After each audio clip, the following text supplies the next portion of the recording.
Yes, guys, welcome to the first video of the second section of fundamentals. So in this lesson, we're going to be looking at money supply. Now, this is a term that probably most of you have heard. And, when you're getting into fundamentals, these are the types of things that you hear. You hear money supply, inflation, interest rates. How do they all work together? So for money supply, in economics, the money supply refers to all the cash and currency in circulation within a country.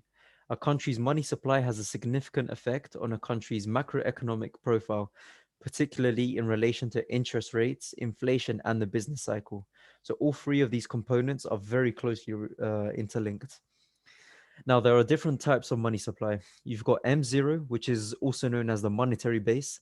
That's simply physical currency, which means coins and notes circulating around the economy, and also central banks' reserves. Um, as you may know, central banks, they have to keep a minimum sort of quota of central bank reserves or capital that they keep live with them. This has a lot to do with the Fed's fund rate, which we're going to be getting into in the third section, I believe it is. Um, so now, when it comes to M1, what is that? It covers M0 plus demand deposits and travelers' checks. Then M2, which is the main one that we usually look at, it covers both M1 and, of course, M0 because M0 is part of M1, plus savings deposits and money market shares. Now, M1 and M2 are the most commonly looked at piece of data released weekly and monthly by the Fed. So you can tell this is very closely watched, particularly by economists, because they have to understand, okay, what impact does money supply have on the current economy? What it's doing to inflation? Because as you can expect, money supply, the more money you've got circulating within an economy, the higher amount of inflation you can see. Just a note before we move on. Money supply does not count investments such as capital into the stock market. It is simply the supply of cash.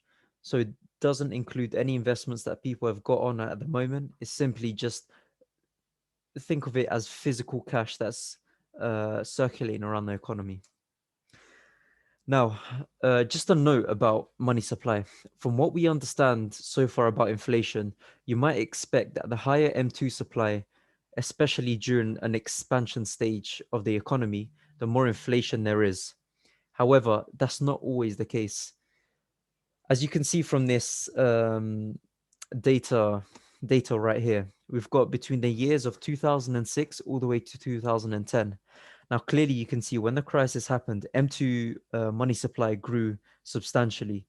If you look at 2008, I'll just highlight it over here. That's a 9.7% growth of money supply in that year. Usually, expectations are a lot lower for money supply to increase that much. And of course, it grew to 8.2 trillion that year. Now, what you would expect is that inflation would rise as well. However, this does not always occur. And that's one thing you need to take into consideration.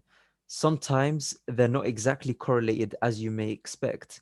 However, we still must understand, particularly when correlating countries and exogenous factors and comparing all the countries together, you must understand who's printing more money, who's got more money supply in their economy, and what is that doing to them. So the main takeaway from this lesson is understand what M2 money supply is, M2 growth as well, and it's kind of an indication of where you are in the business cycle.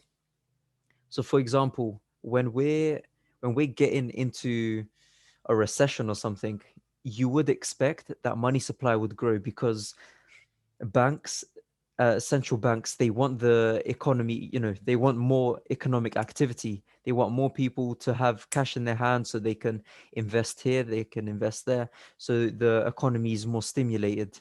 Then, of course, businesses thrive, they open up, and that's exactly what they want. But sometimes when that isn't handled too well, inflation doesn't rise, meaning there's no movement in the economy, and that's obviously a bad sign. And if you don't remember back in 2008, that's exactly what happened. Money supply increased, but was there any was there any movement in the economy? No, there wasn't.